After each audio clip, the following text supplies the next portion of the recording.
Por favor, confirmen que me están escuchando. Lo Buenas saludo. tardes, doctor. Perfecto. Son las 4:05. Tenemos en este momento la misma audiencia que tuvimos durante la clase pasada. Ustedes me dirán si empezamos o si cumplimos la espera de los otros 5 minutos. Doctor, yo creo que esperar 5 minuticos más. Bueno, aquí hay una opinión. Yo soy muy obediente y el acuerdo es que empezáramos 4:10 para dar el espacio. Entonces, demos esos 5 minuticos mientras llegan los que eventualmente no se han podido conectar. Listo, doctor. Gracias.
Bueno, muy buenas tardes para todos.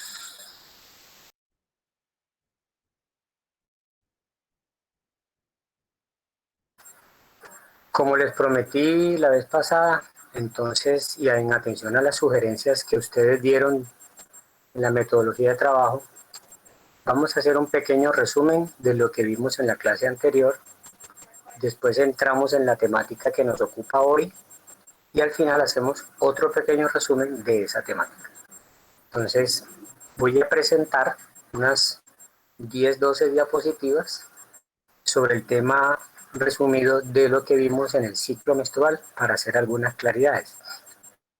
Si de pronto tienen una pregunta, bien pueden ir y en el momento me interrumpen, no hay ningún problema. Recuerden que mientras yo esté viendo la presentación no voy a leer el chat, así que bien pueden abrir su micrófono y solicitar alguna claridad en ese momento. No hay ningún problema de mi parte.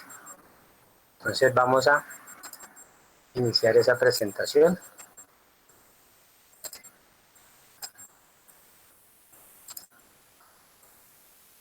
Me confirman por favor que están viendo la pantalla. Sí, doctor. Perfecto. Sí, doctor. Vamos a esperar que abra y que corra sin ningún problema. Definiciones que ya hicimos, pero vamos a ir dejando claros esos términos. Entonces, como está en la pantalla, la menstruación es un sangrado que se caracteriza, lo que dice allí, por el desprendimiento de la capa endometrial en forma periódica en ausencia de embarazo, lógicamente. Y el ciclo es el periodo entre el inicio del sangrado y el inicio del siguiente sangrado. Recuerden que puntualizamos que debemos indagar siempre que la paciente sepa en qué momento empieza a sangrar de manera más o menos propia de su menstruación, que no vayan a ser los sangrados aquellos escasos que a veces tenemos previos a la menstruación, que llamamos spotting o manchado. Estas definiciones las manejamos, las estamos recordando. Cada cuánto se presenta el ciclo es la frecuencia. Lo que demora entre el inicio y el final de sangrado es la duración. La cantidad total de sangrado es el volumen. La regularidad la podemos definir como la variación de la frecuencia. Ese es el término que quizá nos dio un poquito más duro, pero recuerden que debemos evaluar preferiblemente, si la paciente nos puede contar, su historia menstrual de los últimos 6 meses o algunas hasta traen el registro del año. Y entonces nosotros podemos ver cada cuánto se presenta y podemos ahí ver si ese cada cuánto va variando de acuerdo a unos criterios que ya vamos a mencionar. Dijimos que spotting es una palabra que ya se acuñó, que se vale en el español, es una palabra que viene del inglés y que habla de goteo o sangrado escaso y sinusorragia de sangrado relacionado con el coito, durante o después del coito. Y los típicos cólicos pélvicos se llaman dismenorrea. Recuerden también que cuando indagamos con la paciente debemos preguntarle si le da dolor y aclarar si es el dolor pélvico o el dolor bajito, porque ella puede tener dolor en otras partes del cuerpo, dolor en mamas, dolor de cabeza, dolor muscular, que coincida con la menstruación. Este cuadro está en el apoyo bibliográfico que les envié recientemente, que es lo más reciente que tiene la Federación Internacional de Ginecología y Obstetricia, y se supone que lo van a trabajar cuando tengan la clase con el doctor Ocampo sobre la hemorragia uterina anormal en sus aspectos semiológicos. De hecho, pues yo le voy a compartir al doctor Ocampo también el artículo porque la verdad es un poco reciente. Entonces, la frecuencia que ya la definimos, la vamos a considerar como la ausencia de menstruación, que es la que todavía se sigue llamando amenorrea, la menstruación frecuente cuando es menos de 24 días, o la menstruación infrecuente cuando es más de 38 días, lo que nos lleva a un rango normal de 24 a 38 días inclusive. En cuanto a la duración, pues básicamente se considera hasta 8 días, o sea que sangrados menstruales mayores de 8 días van a ser prolongados y el rango normal será hasta 8 días. La parte de la regularidad, que es la que da como siempre un poquito más dificultad, se ha establecido que en la mujer que se encuentra en vida reproductiva, más o menos entre los 25 y los 44 años, debe tener unas variaciones que estén por debajo de los 7 días. Cuando las mujeres superan los 45 años y ya entran en la vida reproductiva final cerca de la menopausia, se aceptan variaciones hasta de 9 días e igual se acepta para el adolescente. Recuerden que la mujer empieza sus ciclos menstruales y puede tener muchas irregularidades. En ese momento puede haber variaciones que se acepta que sean hasta de 9 días en la frecuencia de los ciclos. O sea que cuando ya el periodo entre el ciclo más corto que haya tenido en los últimos meses y el más largo es mayor de 10 días, definitivamente vamos a hablar de ciclos irregulares. La parte de la cantidad de sangrado, pues sencillamente o es bastante o es poquito. Este heavy que está en la pantalla, que ustedes saben que significa pesado, pues lo traducimos o lo asimilamos a un sangrado abundante. Y escaso, el light lo tenemos como sangrado escaso, todo eso nos lo va a indicar la paciente, eso es subjetivo por parte de la paciente. En cuanto al concepto de sangrado intermenstrual que tenemos acá, pues está el que sea ausente, que no lo haya, o que sea al azar, o sea, que se presente en cualquier momento y no en todos los ciclos. O que sea muy predecible, es decir, que la paciente siempre nos puede decir que temprano en su ciclo presenta ese sangrado escaso, o a mitad del ciclo, o al final. Esto es muy importante porque hay patologías que ya nosotros conocemos que se manifiestan en esa ciclicidad y podemos ir haciendo la inferencia para los futuros diagnósticos. En cuanto al sangrado no programado, bajo la medicación hormonal, básicamente se refiere a aquellos sangrados de la mujer anticonceptivos hormonales. Entonces podemos tenerlo uno que no lo presenta y la otra que lo presenta y puede ser en cualquier momento de lo que ella tenga como ciclo y muchas no tienen ciclo. Básicamente esas son las nomenclaturas de lo normal y anormal con respecto al ciclo menstrual. En pantalla tenemos una foto muy bonita de un folículo secundario. Recuerden que ustedes mencionaron algunas de las estructuras. Aquí tenemos el ovocito, que es un núcleo, todo este es el ovocito. La ZP es la zona pelúcida. Toda esta capa que rodea la zona pelúcida son las famosas células granulosas, que recuerden ustedes que se encargan de producir los estrógenos. Aquí hay una lámina basal que separa esa granulosa de la capa que sigue acá, que es la famosa teca interna. En la teca interna se producen los andrógenos por efecto de la LH, como dijimos, pasan a través de la membrana basal, llegan a la granulosa, allí se convierten en insumo y las enzimas aromatasas los convierten en estrógenos y por eso la granulosa es tan buena productora de estrógenos. Eso es lo que hace que se complemente muy bien la función de la teca externa, perdón, de la teca interna, estimulada por la LH y la granulosa estimulada por la FSH. Entonces todo este es el folículo secundario, que es el más activo en el desarrollo folicular. Y este es el famoso folículo que llamamos de Graaff, que no es más que un folículo secundario en el cual ya se presentó la formación de lo que llamamos el antro. Recuerden que este antro se forma por una coalescencia de líquido, que inicialmente son unos pequeños lagos separados y se van uniendo hasta que hacen que toda esta formación donde está el ovocito con las células que lo rodean queda flotando en el líquido y es cuando se dice que el ovocito está rodeado de la famosa corona radiada. Este ovocito queda flotando en todo este antro.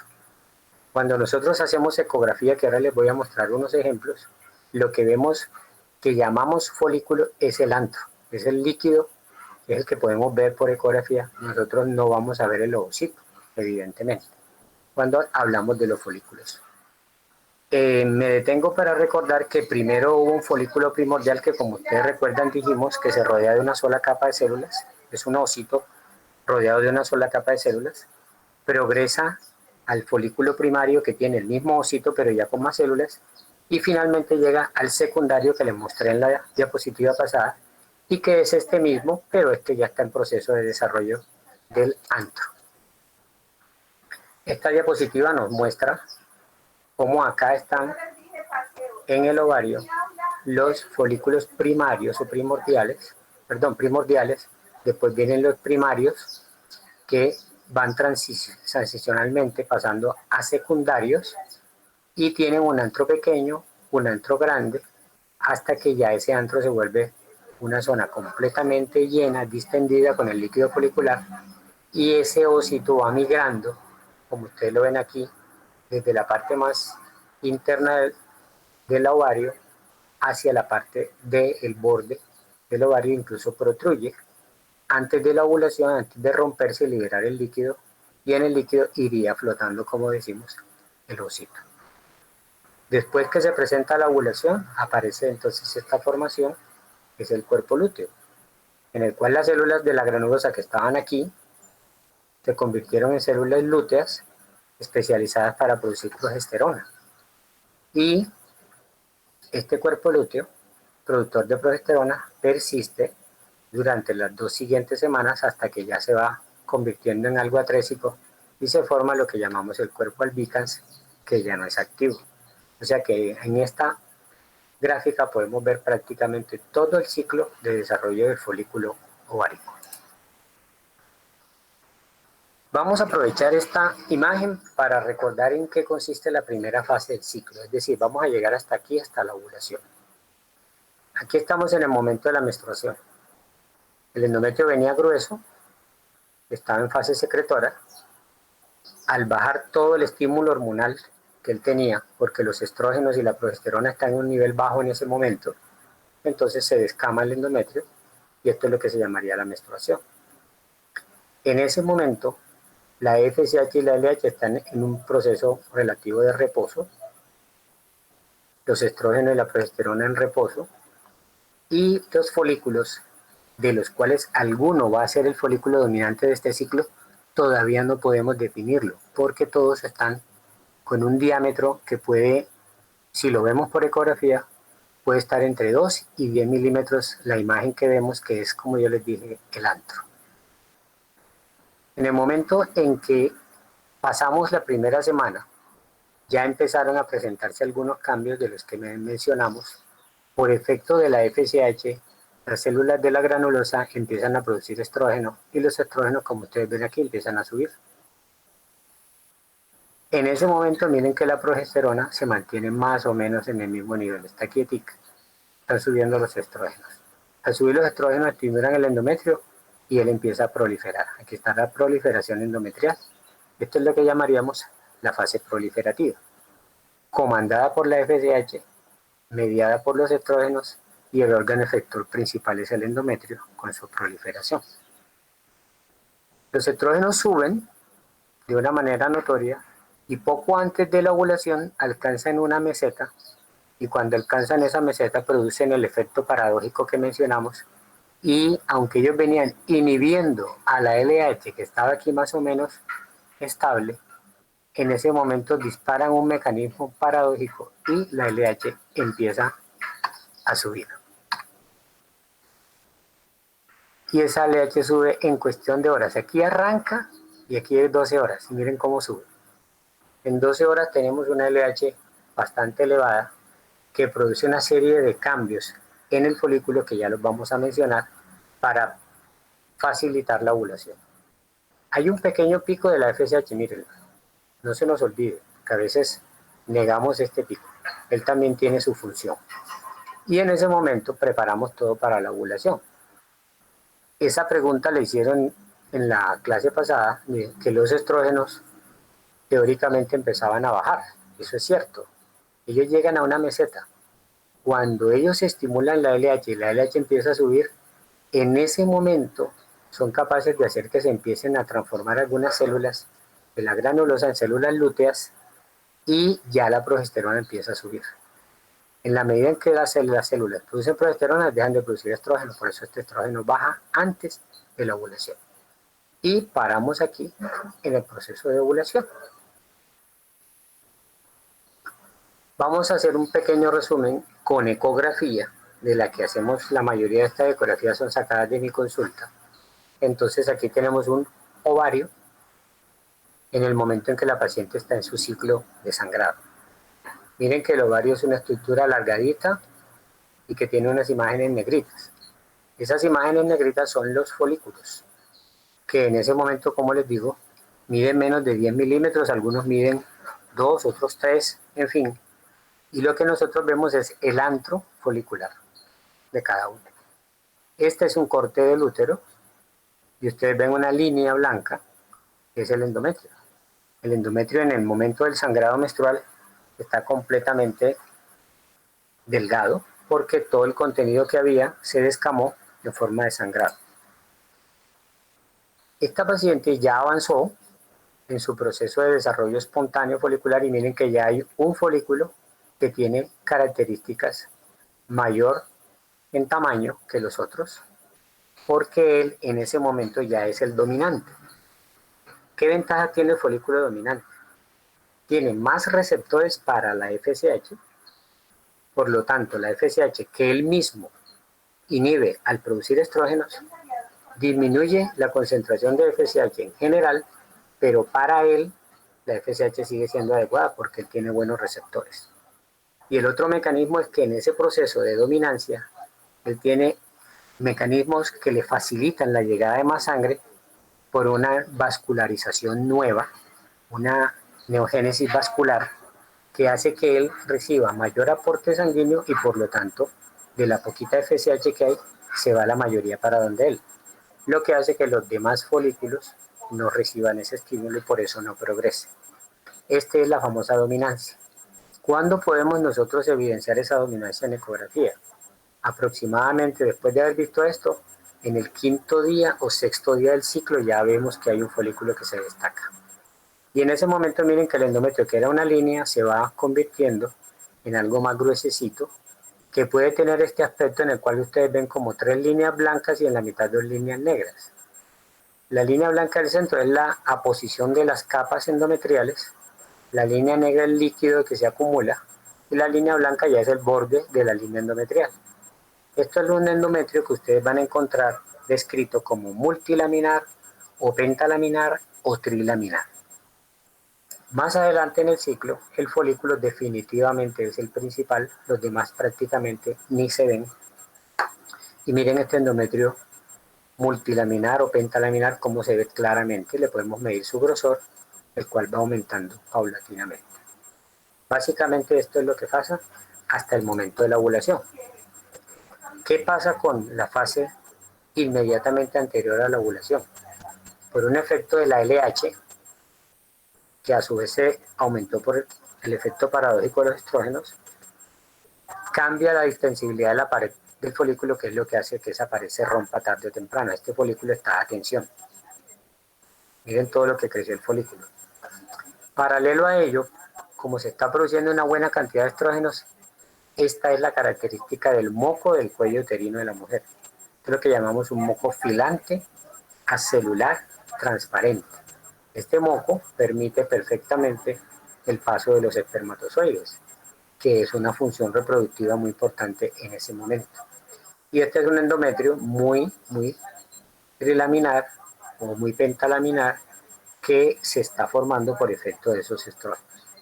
Dicho en términos de nosotros, el endometrio se ve muy bien, muy característico de una fase folicular y, para ser exactos, de una fase preovulatoria. Lo mismo que este es un folículo preovulatorio. Efectos de la LH, miremoslo en la pantalla, puede afectar las prostaglandinas, los protoglitanos, la tensión coloidosmótica y no se aumenta la presión intrafolicular. Por eso es que el folículo no se rompe de manera explosiva.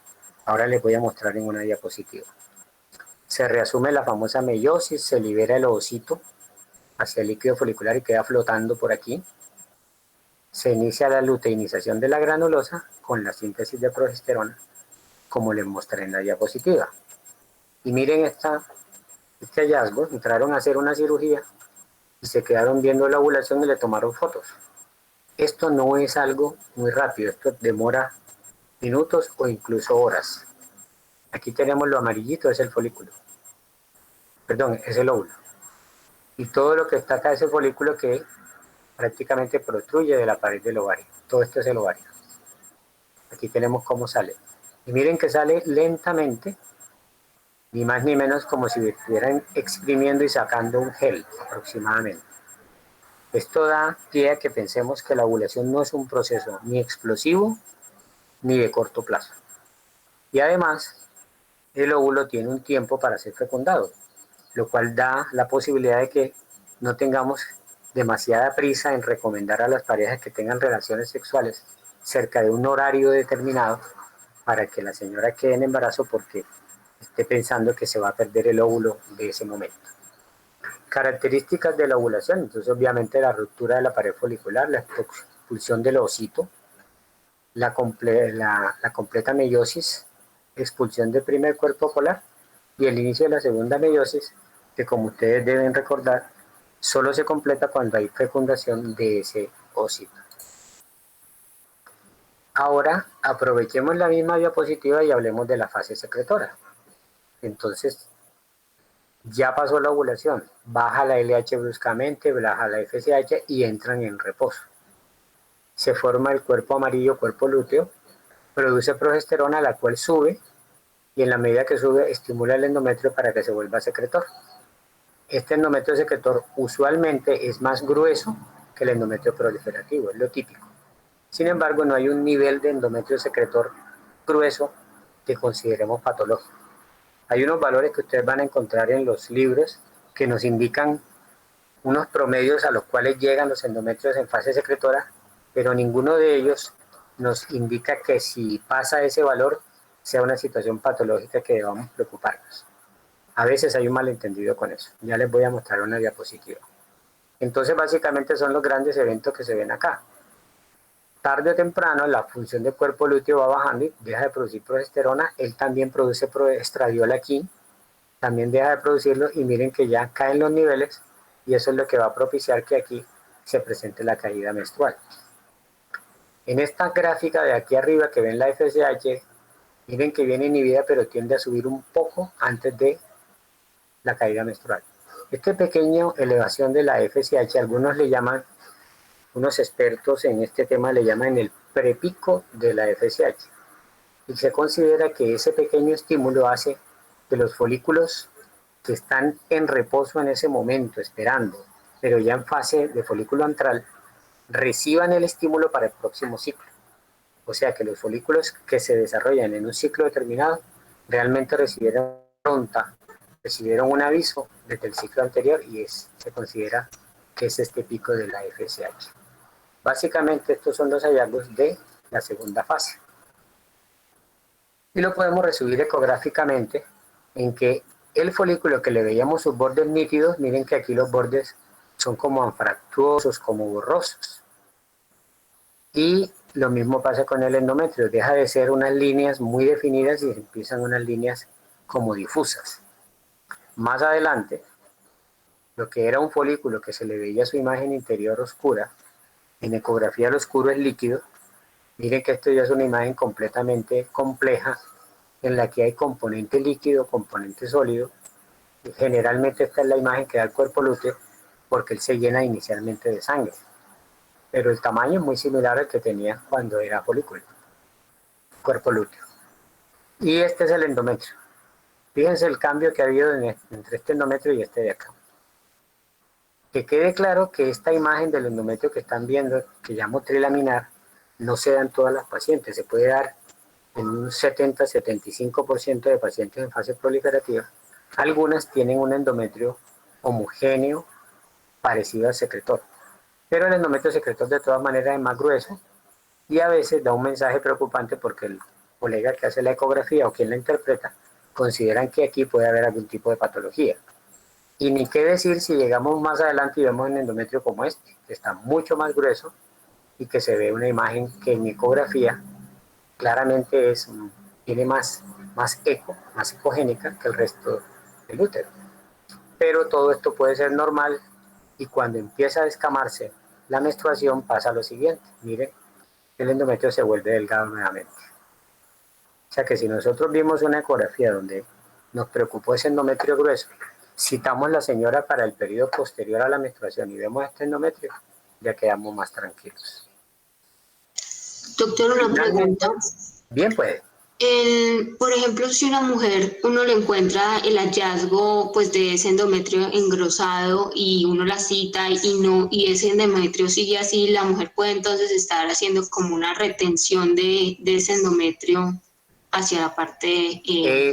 Si tú la citas y le dices, tienes la precaución de decirle que menstrue y que le vas a hacer la ecografía o que vaya al centro ecográfico cuando ya haya menstruado, la verdad te llamaría la atención y te podría preocupar que el endometrio siga siendo así de grueso, como te lo mostré en la gráfica.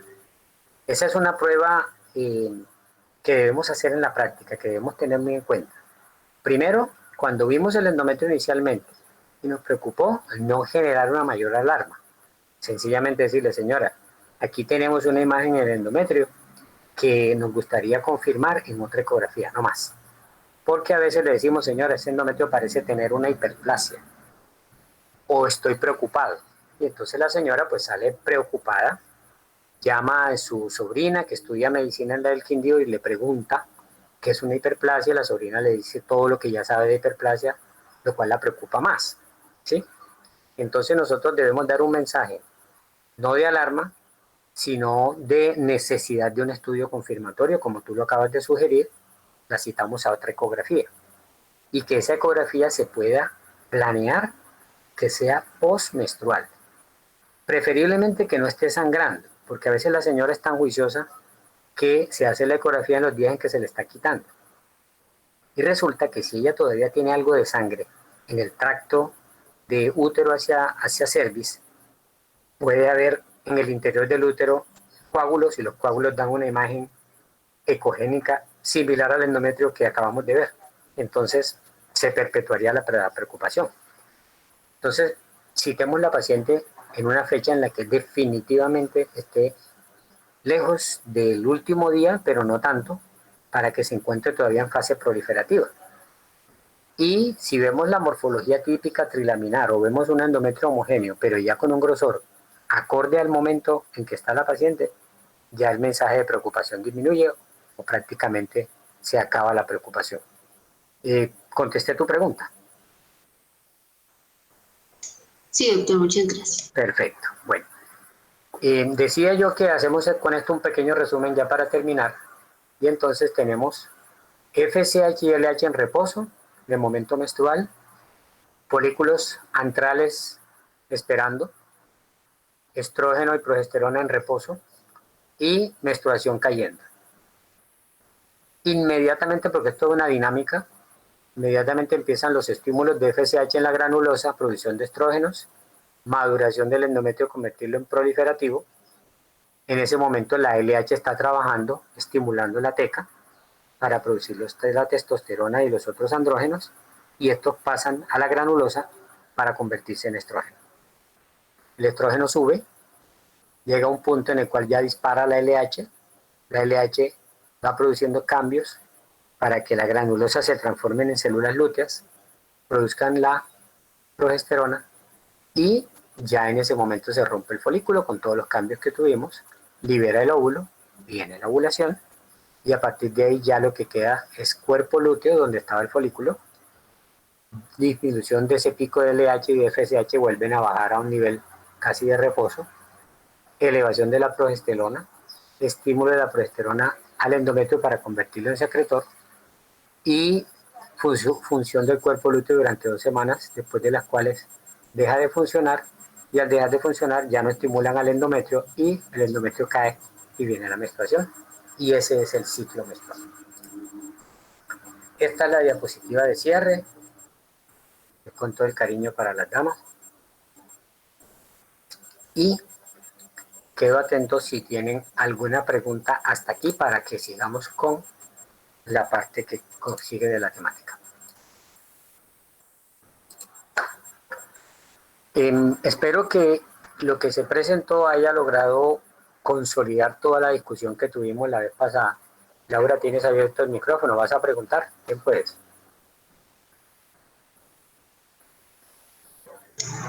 No, doctor, pues acá en mi computadora aparece cerrado.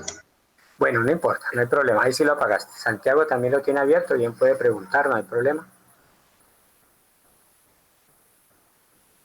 No, doctor, también me aparece cerrado, Bueno, no sé. listo, entonces, como les decía, espero que Una pregunta, por complemente. favor. Juliana, bien puede. En esas imágenes ecográficas que estábamos viendo, ¿el ovario poliquístico tiene que ver algo con esos folículos o es algo diferente? Tiene mucho que ver, Juliana. Qué lástima que no cae en cuenta de mostrarles el poliquístico a ver si lo tengo en... No. Sería un poquito complicado para buscar por allá un poliquístico. Pero entonces, ¿qué te aclaro? En el ovario poliquístico, lo primero que ustedes tienen que dejar claro mientras llegamos más adelante a que ustedes lo estudien con detalle y conozcan el síndrome y todo eso, es que no se trata de un ovario lleno de quistes, que es lo que se imaginan las pacientes, porque todo el mundo sabe que poli significa muchos. Entonces, poliquístico, las pacientes entran al consultorio diciendo, doctor, es que yo tengo quistes en los ovarios. Y recuerden ustedes que la palabra quiste para nosotros tiene unas connotaciones clínicas importantes, aunque tranquilizadoras en la mayoría de los casos. Entonces, contestando la pregunta de Juliana, el ovario poliquístico es un ovario que tiene las mismas imágenes foliculares que les mostré y que, como yo les dije, que están entre 2 y 9 milímetros de diámetro. Esos folículos son los que llamamos folículos antrales, porque son los del antro. Lo que tiene la mujer con ovario poliquístico son muchos folículos antrales. Ese muchos folículos antrales, ¿de dónde viene?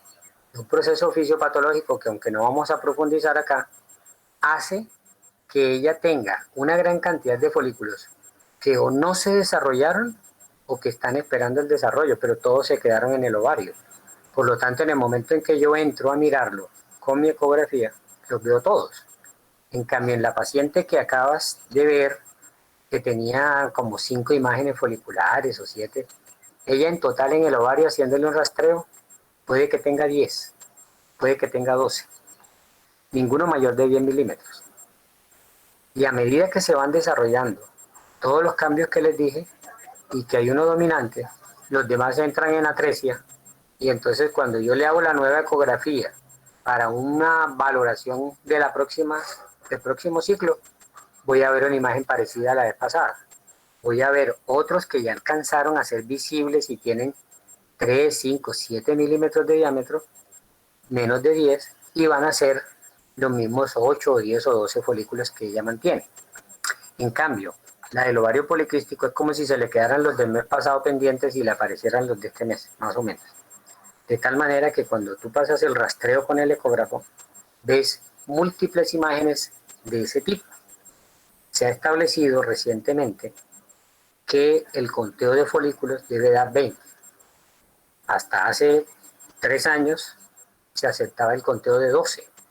¿Por qué este cambio como tan alto?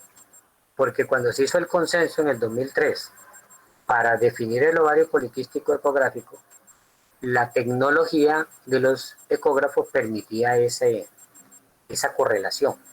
En este momento se ha visto que con la capacidad que tienen los ecógrafos de la actualidad, muchas mujeres clasifican para ovario poliquístico de la nomenclatura anterior, pero porque los ecógrafos son capaces de ver más folículos que antes. Entonces por eso se subió el umbral. Y ahora se habla de 20 imágenes foliculares. Entonces, en resumen, no se trata de quistes. Para nosotros hablar de quiste en el ovario, debemos tener una formación que supere el tamaño que usualmente tendría un folículo antes de romperse. Y los folículos se pueden romper entre 25 y casi 30 milímetros de diámetro. O sea que para hablar de quiste debemos tener una formación de 35, 40 o más milímetros. Bueno, espero haber resuelto esa duda. Gracias, doctor. ¿Alguna otra inquietud para que pasemos entonces a la infancia y pubertad? Doctor, ¿sabe que esos folículos que se acumulan son antrales, la mayoría? La gran mayoría. No, Listo. los que se acumulan son antrales.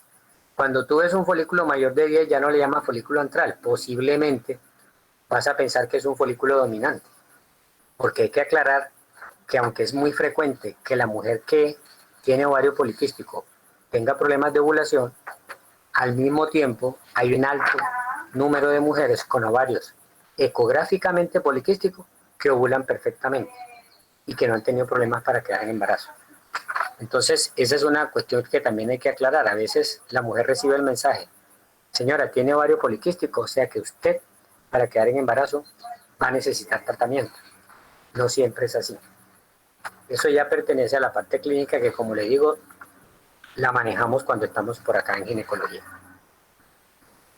Muy bien. Entonces, vamos a hacer el ejercicio de desarrollar el tema de la clase sobre infancia y pubertad.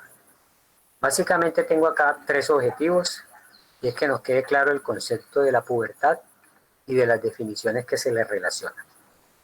Segundo, que nos quede también claro cuál es la teoría vigente en la actualidad sobre cómo se inicia la pubertad, porque de eso ha venido cambiando. Y por último, que conozcamos cuáles son los cambios físicos y hormonales del desarrollo puberal de la mujer. Entonces, arranquemos con unas preguntas generales que todos, estoy seguro, están en condiciones de aclarar. Camilo, básicamente, ¿cómo funciona el eje hipotálamo, hipófisis, ovario en una mujer que ya está en vida reproductiva?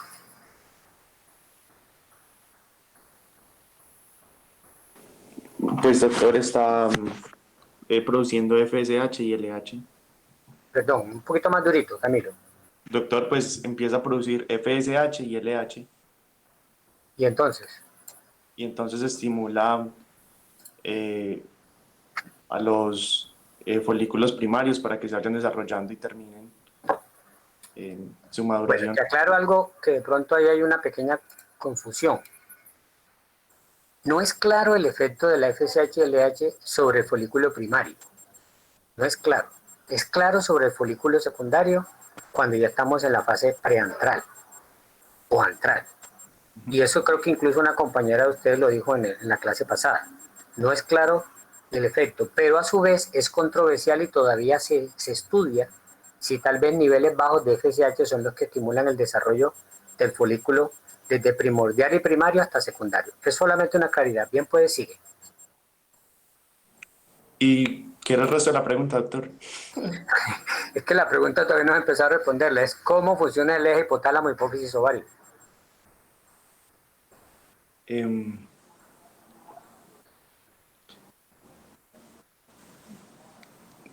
¿No lo tienes claro?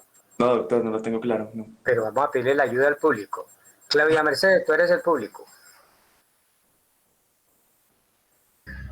Sí, doctor. Te escuchamos. Pues se va a dar una en la edad de la pubertad, pues en la pubertad No, se va a dar qué pena. Estamos conociendo el eje hipotálamo, hipófisis, ovario. Nada de pubertades todavía. Solamente queremos saber cómo funciona él de manera natural, en vida reproductiva. pues se va a dar una secreción episódica de la hormona secretora de gonadotropina que ¿Cuál es esa? ¿Cuál es esa? que es la que produce la ¿Cómo se LH llama? y la FSH. ¿Cómo se llama? ¿Cómo? ¿Cómo se llama? La hormona secretora de gonadotropinas. Sí, ¿cómo se llama?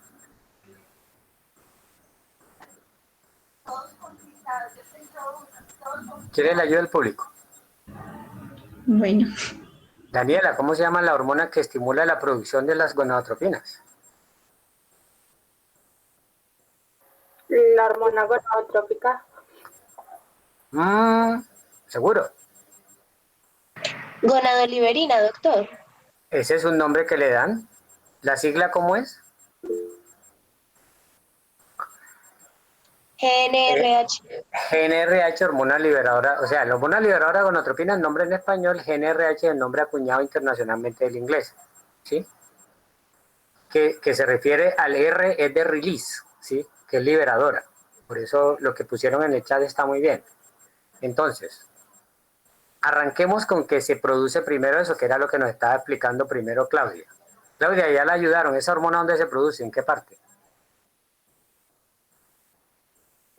en el hipotálamo. Listo. ¿Y ella va a hacer efecto a dónde? Va a ser efecto de forma pulsátil en el sistema portipoficiario. ¿Y llega a dónde? ¿Qué parte de la hipófisis? Al núcleo arcuato. ¿Y quién está ahí?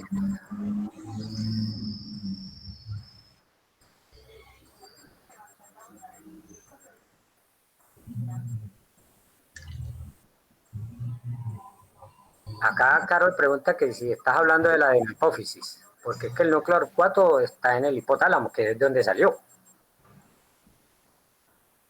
¿O quieres más ayuda al público? Bueno, Bueno, entonces, a ver, voy a hacer una pregunta muy capciosa. Se supone que eso lo hablaron con otro profe.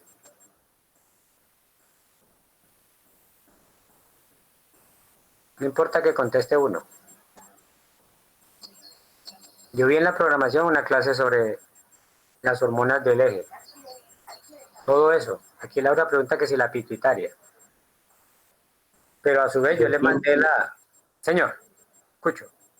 O sea, la hormona liberadora de gonadotropina se produce en el hipotálamo, después va a la adenohipófisis para liberar lo que sería la LH y la FSH, que son las ¿Y gonadotropinas. dónde trabaja en la adenohipófisis? ¿Quién le recibe allá? En la parte posterior, ¿no? Perdón, Daniela, ¿no te escuchas? Repite. En la parte posterior. No, en la adenohipófisis es la de la anterior, Las no. células gonadotropas. Las células gonadotropas de la adenohipófisis. ¿Estamos de acuerdo? Sí, ¿O doctor. de la hipófisis anterior o la posterior? ¿Cómo es la cosa? Anterior, doctor. Última palabra. Sí, Anterior. doctor, es anterior. Listo, hay 4 votos, mejor dicho, de 31 que estamos acá. Entonces, no se les olvide, el eje funciona a partir del hipotálamo con la producción de la GnRH, hormona liberadora de gonadotropinas. Va a la adenohipófisis, busca las células gonadotrópicas y las estimula y tiene unos receptores para ellas. Esto es importante que ustedes lo conozcan porque más adelante les van a decir que en el comercio hay un medicamento que se llama análogo de la GnRH. Y cuando lean el efecto van a encontrar que les dice que funciona uniéndose a los receptores de la GnRH en los gonadotropos. Y así es como funciona. Entonces, que tienen que tener eso claro. ¿Sí? Bueno. Otro punto para que sigamos. Nadie está prendiendo la pantalla para que lo veamos, que dijimos que eso era una dinámica que íbamos a tener para que quien hablara le diéramos la presencia. Bueno, entonces estábamos todavía pasando a los gonadotropos para que liberen la FSH y la LH. Vamos a darle la oportunidad a Claudia que termine. Claudia, termina, pon tu cámara.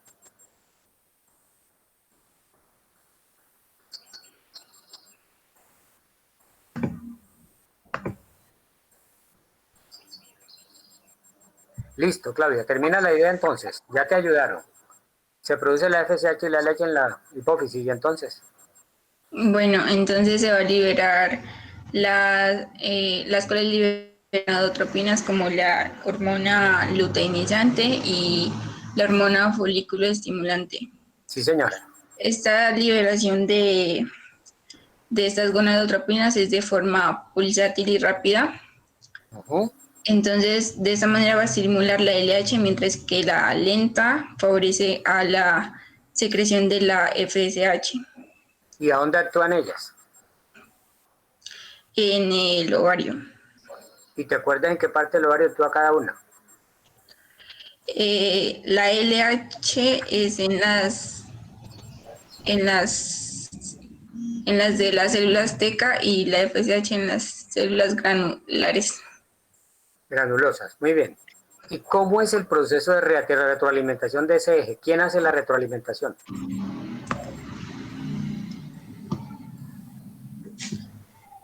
No. ¿No tienes claro quién la hace? Espérate un segundito, un momentico. Vamos a pedirle ayuda al público. Daniela, ¿tú quieres ser el público? Sí, doctor, los mismos estrógenos sexuales. Espera, que Daniela ya va a prender su cámara, Claudia la apagó. Muestra a ver. Y entonces, ¿qué peinó? Los mismos estrógenos sexuales hacen la retroalimentación negativa, pues de acuerdo como a la cantidad. La retroalimentación la hacen los estrógenos y también lo puede hacer la progesterona. O sea, tú quisiste decir fue las hormonas sexuales. Ajá, sí. Las hormonas sexuales que son esteroides. Entonces, en resumen, tenemos el eje hipotálamo, hipófisis, ovario funcionando desde la hormona liberadora, las gonadotropinas, hasta el ovario con la producción de estrógeno y progesterona, y la retroalimentación que ellos pueden ejercer puede ser central a nivel de hipotálamo o puede ser a nivel intermedio central en la hipófisis. En ambos niveles pueden actuar estrógeno y progestágeno.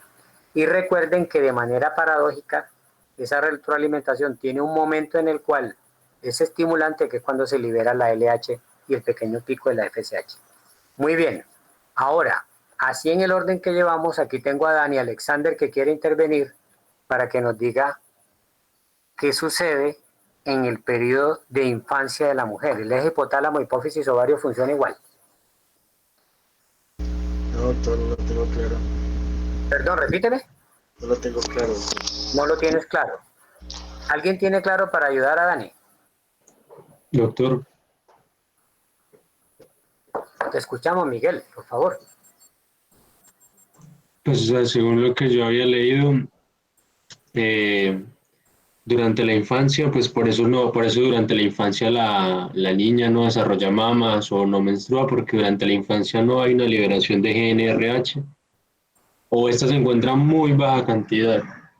Esto debido a que se producen, pues yo estaba leyendo algunos artículos que decían que hay algunas hormonas que producen cuando uno está en la infancia, que es la inhibina, y que algunos de los folículos que se encuentran dentro del ovario, que pues existen pero no se están estimulando, secretan localmente otros péptidos que, pues que impiden o inhiben o hacen un bloqueo a nivel central de la liberación de esa GNRH. Y por ende pues no se liberan las gonadotropinas y esto no estimula las hormonas sexuales. Y por eso pues no se desarrollan los caracteres sexuales. Bueno, yo espero que todos hayan escuchado la explicación de Miguel, porque ese es un tema difícil, ese es un tema controversial para los investigadores, y es que el eje hipotálamo, hipófisis, ovario viene bien formadito, o sea, está formado el hipotálamo, está formada la hipófisis, el ovario está listo, y de hecho previamente el eje había incluso empezado a funcionar, que eso ya lo vamos a ver más adelante. Y resulta que en la infancia entra en un periodo como de reposo. Parece ser que hay unos estímulos muy mínimos que no son medibles todavía, que la investigación no ha podido demostrar. Se supone que son esos mecanismos que Miguel mencionó. Por lo tanto, la niña, después de sus 2 años hasta sus aproximadamente 6, tiene su eje hipotálamo, hipófisis, ovario quieto. Entonces, hay una diferencia allí en la respuesta con respecto a la mujer adulta. Entonces, Doctor, en ese orden, señora. una pregunta. Supongamos, si en la infancia está dormido ese eje, entonces, Sí. ¿por qué hay niñas que comienzan a menstruar tan temprano? O sea, ¿qué factores hay que empiecen ese proceso de desarrollo tan temprano? Usted se me adelantó toda la clase. Esta es la última pregunta. Vamos a hacer lo siguiente. Para poder responderle a Carol, vamos a preguntar primero una cosa. Gloria, ¿por qué se desarrolla el proceso puberal de la mujer? ¿Qué hace que arranque? Pues doctor, la verdad hay varios mecanismos, o sea, puede ser... La cámara, Gloria, tenga la cámara. Ya voy, doctor. Eso. Buenas tardes, doctor. Bueno, entonces, como le estaba diciendo, doctor, que hay varios mecanismos, o sea, pueden haber mecanismos ambientales, mecanismos genéticos, diferentes hormonas, pero la verdad todavía no se sabe muy bien. Ajá. Entonces, la respuesta que usted me da es que lo más seguro es que tal vez quién sabe. ¿Cierto? ¿Perdón, doctor? Que lo más seguro es que tal vez quién sabe. Sí, exactamente. Bueno, ¿alguien quiere complementar la respuesta de Gloria? Que nos dejó con mucha duda. Doctor, pues yo también estuve leyendo de que se comienza más como ese periodo prepuberal, es porque hay una disminución de la secreción de GABA que actúa junto con la inhibina, manteniendo como la gonadotropina, la gonadotropina como en secreciones, pues sin secreciones al momento. Entonces aquí le damos como un papel al gamamino butírico. ¿Qué más? Juliana también iba a hablar. También está... Bueno, un segundito, Gloria, que Juliana iba a hablar. Sí, señor, también influye, pues la genética representa entre el 50 al 75% de esos factores que influyen. Y se habla también de la grasa y de la leptina que impulsan la estimulación de la hormona liberadora de gonadotropinas para que empiece su pulsación, su secreción. Y hay otra hormona, señor. No te interrumpo, termina. Y hay otra, señor. Sí, sigue, te escuchamos. Y hay otra hormona que es la quispectina, que también se libera por unas neuronas del hipotálamo que favorecen que se comience la liberación o la pulsación de la hormona liberadora de gonadotropinas para poder que inicie todo el eje. Bueno, Juliana. Gloria, ¿cuál era el comentario para complementar lo que dice Juliana? Doctor, iba a hablar sobre la leptina, pues ella ya lo dijo. Y yo iba a preguntarle entonces a las dos, ¿eso significa, no sé, entendí la grasa, que si uno es gordito le viene más rápido? O lo contrario. Es que en lo que yo leí decía que las niñas que tenían un desarrollo con un índice de masa corporal aumentado también podía estar relacionado con que se aumentara o iniciara más rápido la pubertad. Ajá. O sea que ahí es el índice de masa corporal. Y eso a su vez iría con la leptina, supongo que están queriendo decir. Sí, señor, porque la leptina se produce, pues se puede producir en los adipocitos que están en el tejido de grasa corporal. Ok, entonces aquí tenemos otro contribuyente a la teoría.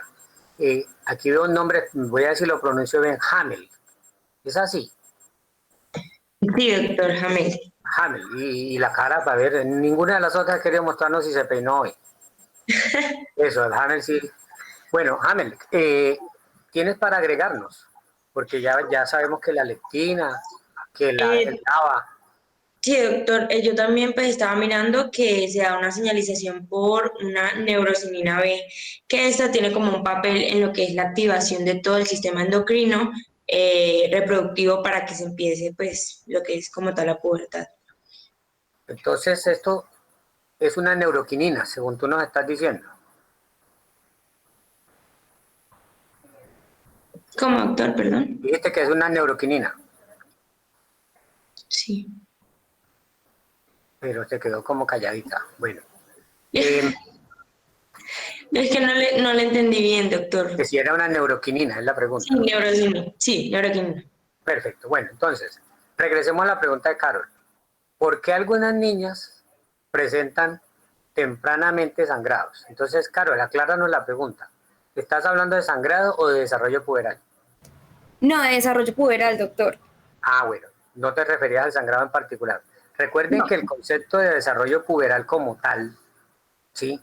Es algo que debemos tener claro para poder responder estas preguntas y estas inquietudes. Entonces vamos a hacer una cosa. Hablemos de términos para poder ponernos de acuerdo, ¿sí? Carol, para que nos ayudes, ¿tú tienes una definición, un concepto sobre qué es la pubertad? Pues doctor, no sé si la pubertad es el momento en que empieza como tal o sea, empiezan a aparecer las características sexuales que le dan las características a una mujer, ser mujer, ¿cierto? Entonces el desarrollo de los pechos, el desarrollo del vello púbico, el ensanchamiento de las caderas. ¿Tú piensas que esa es la pubertad? Sí, doctor. Bueno, espérate a ver, ¿alguien más tiene un concepto que nos pueda mencionar sobre la pubertad o creen que el concepto que nos dio Carol es? Juliana, ¿qué ibas a decir? Es la etapa en que se da la transición de la infancia a la maduración reproductiva como tal. Suena elegante, me gusta esa elegancia, o sea, complementa lo que dijo Carol. Entonces tenemos que es un periodo, ¿sí?, en el que hay una transición de la infancia a la vida reproductiva y que se caracteriza por la aparición de los caracteres sexuales secundarios y otras características que ya vamos a mencionar. Bueno, tomémoslo entonces como que esa es la definición de trabajo. En ese mismo orden, Juan Camilo, ¿tú tienes claro qué es adrenarca, telarca, pubarca, todo ese poco de arcas? ¿Sí te las conoces? ¿Cuál de ellas nos puedes colaborar? No se te está oyendo aunque el micrófono está prendido.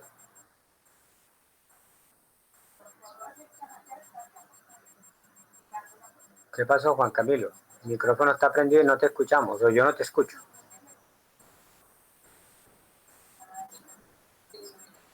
No, se apagó. Algo pasó. Juan Esteban.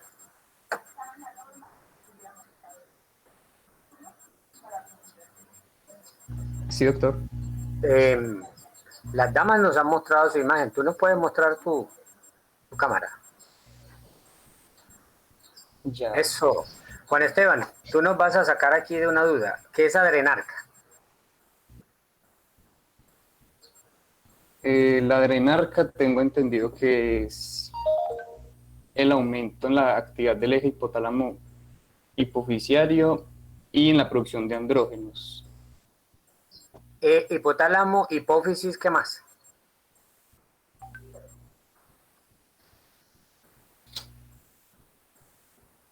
Hipotálamo, hipófisis y... Gónada. ¿Y qué? ¿Y gónada? ¿Estás seguro? Pues no tengo mucha claridad sobre esos Pero términos. tú dijiste que tiene que ver con la producción de andrógenos. ¿Dónde se producen andrógenos que no sean en el ovario? En la médula suprarrenal. En la suprarrenal. Entonces, en la adrenarca, por alguna razón que no se sabe, se activa el eje hipotálamo-hipófisis adrenal y entonces la adrenal empieza a funcionar y a producir andrógenos. ¿Sí? Esto es un concepto que va muy de la mano con la pubarca y la telarca. ¿Qué es la pubarca entonces? La pubarca.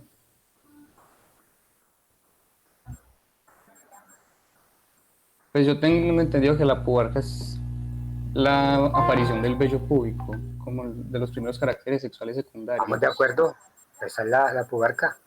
¿Nos puedes ayudar con la telarca? ¿Qué es eso? No, doctor, es así, no tengo claridad. Espere que le van a ayudar. Daniela quería hablar ahora. Santiago, cuente a ver.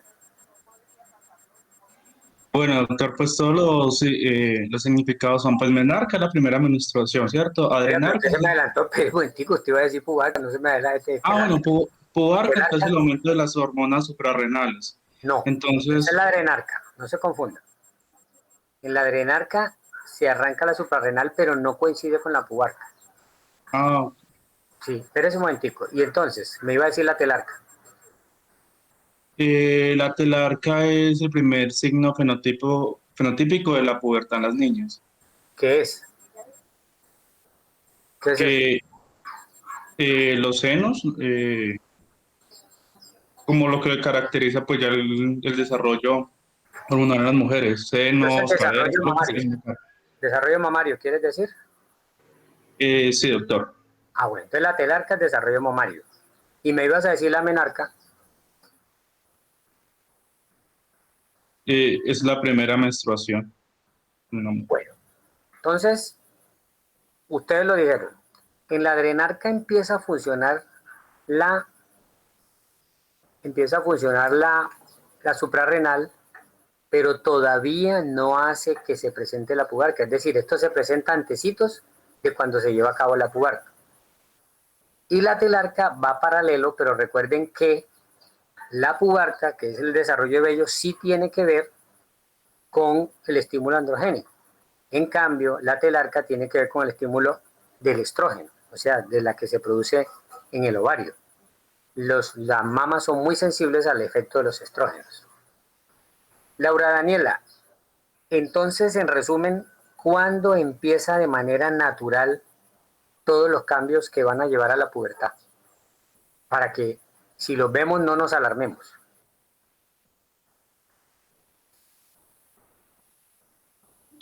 Doctor, ¿habla específicamente de una edad o un proceso hormonal? Básicamente, ¿a qué edad se da el proceso? Aproximadamente a los 12, 13 años. Es cuando aumentaría la LH. ¿Qué se presenta a los 12 o 13 años? Ya empezarían los cambios puberales. ¿Cuáles? ¿Cuáles son los cambios puberales que tú estás mencionando? A esa edad ya es cuando empiezan a aumentar los niveles de FSH y estradiol. ¿Y? Entonces, ya es cuando empieza la gonarquia. Y entonces aquí pues ya podemos encontrar los procesos de los que los compañeros estaban hablando, que era la telarquia, la menarquia.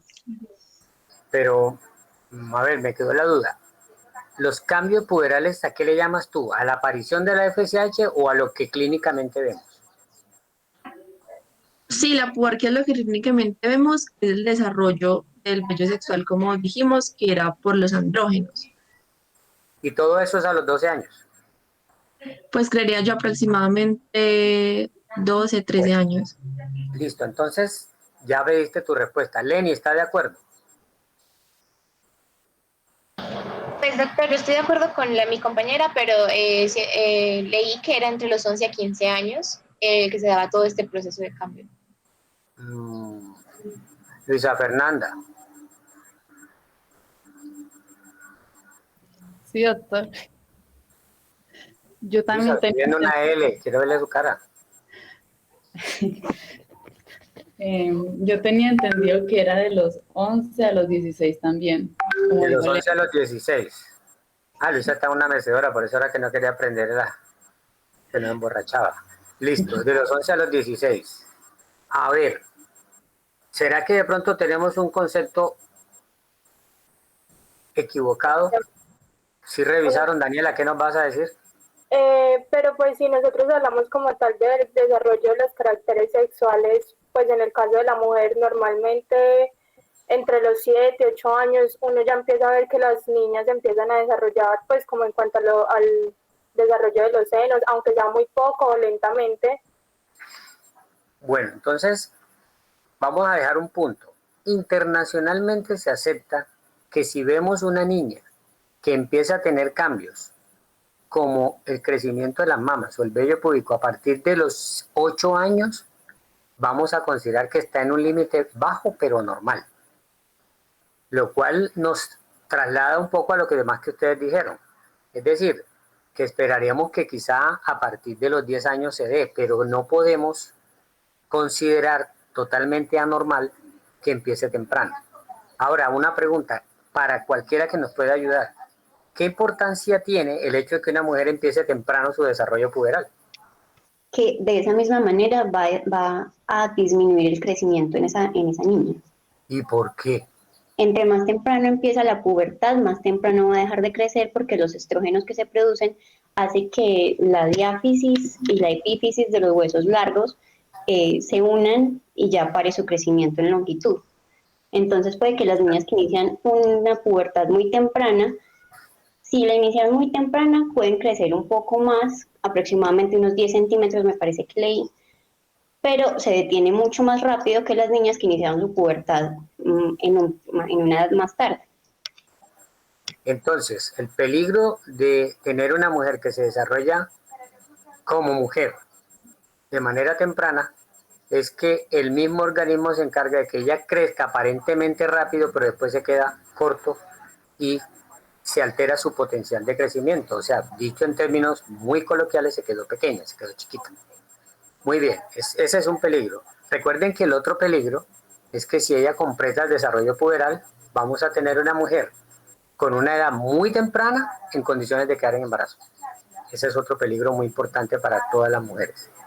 Muy bien, entonces con eso ya podríamos entrar a ayudar a la pregunta que hizo Carol, ¿sí? Para ello, yo creo que podríamos hacer la presentación de las diapositivas y hacemos entonces la sesión de preguntas y de claridades sobre esa base, porque esa es una de las preguntas que podemos tener. Ya tenemos una serie de conceptos básicos. Voy a presentar entonces ahora sobre pubertad y procedemos como hicimos ahora con el otro tema.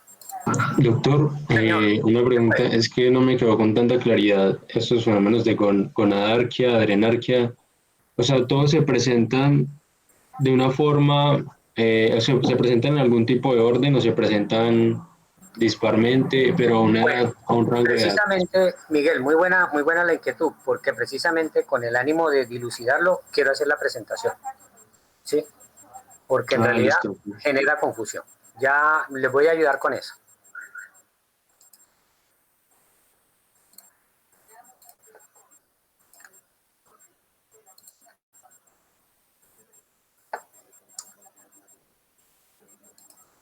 Debo entender que la están viendo.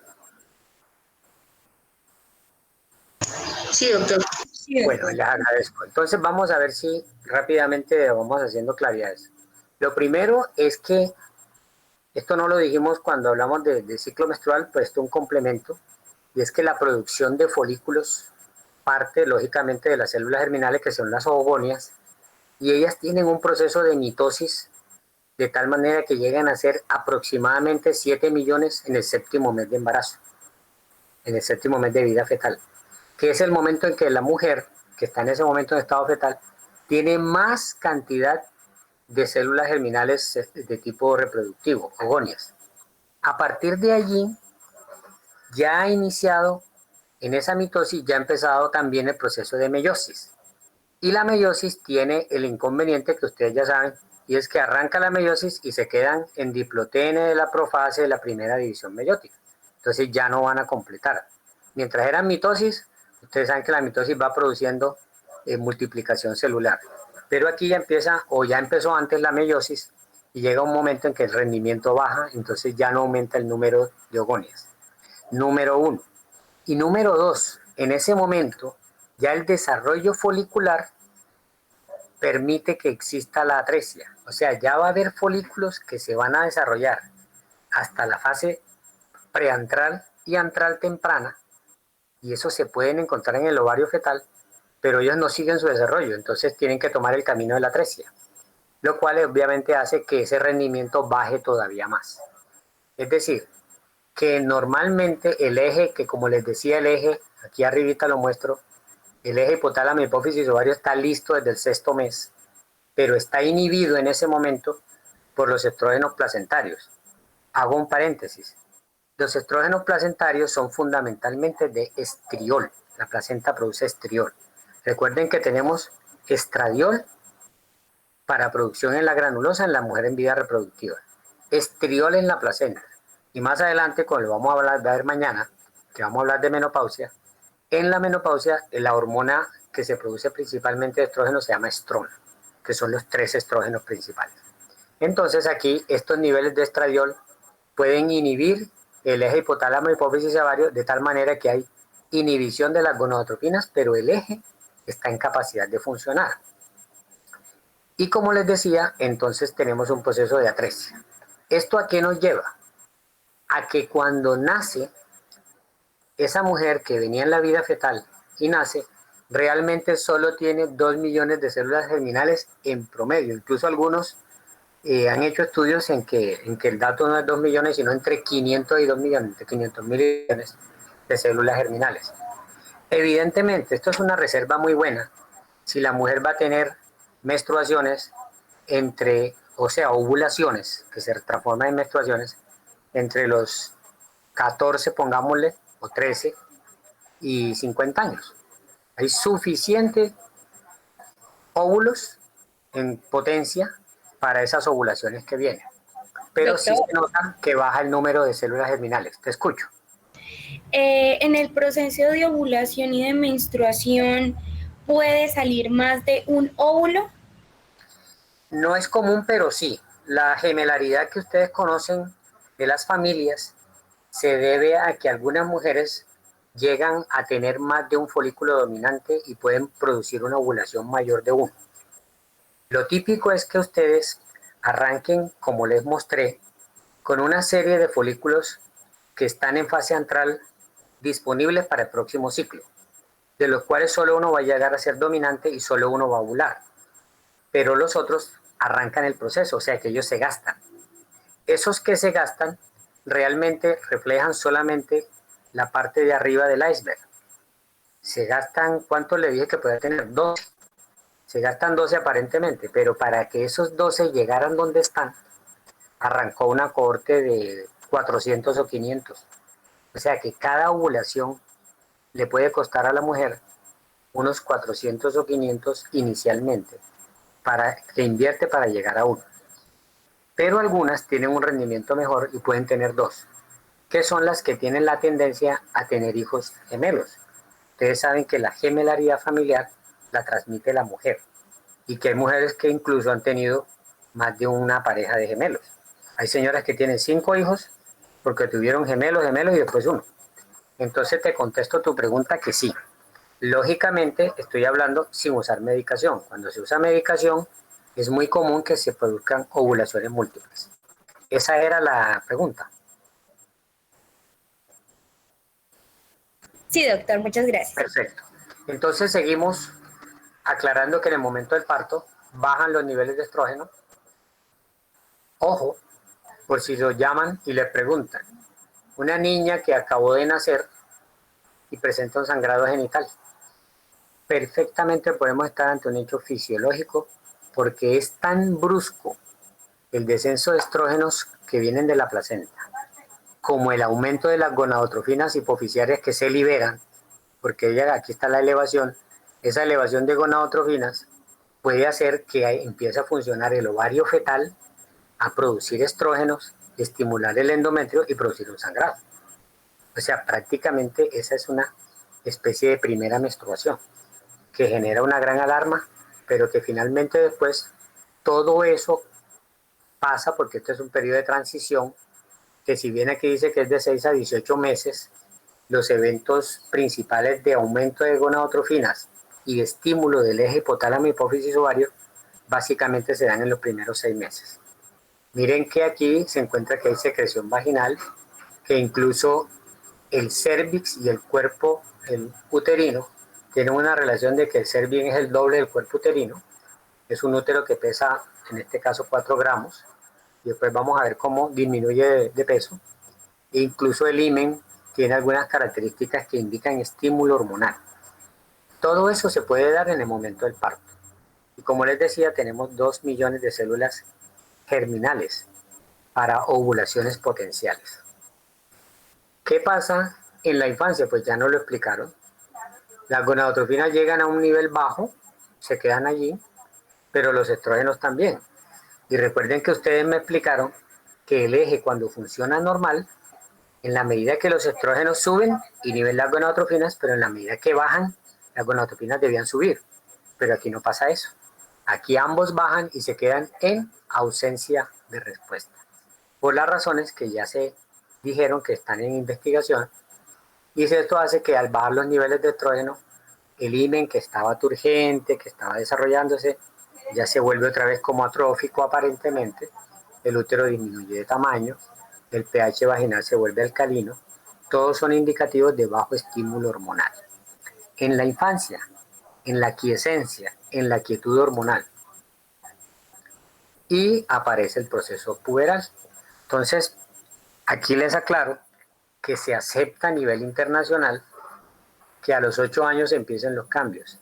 Si los cambios empiezan a los 8 años, ¿desde cuándo podemos tener los primeros pulsos de la GnRH y los primeros aumentos de la adrenarca?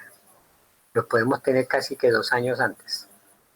O sea, que por eso cuando me hicieron la respuesta, yo pregunté, ¿de qué hablamos? ¿De los cambios hormonales o de los cambios físicos?